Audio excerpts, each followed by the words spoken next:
Quando eu mais precisei de alguém na minha vida, e eu olhei para o lado e olhei para o outro e não tinha ninguém, foi estranho perceber que, apesar das promessas de estar sempre juntos, eu estava sozinho naquele momento difícil.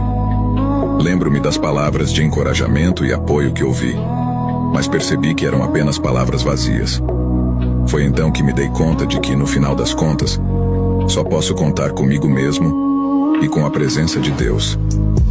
É nas situações mais complicadas que percebemos quem está realmente ao nosso lado.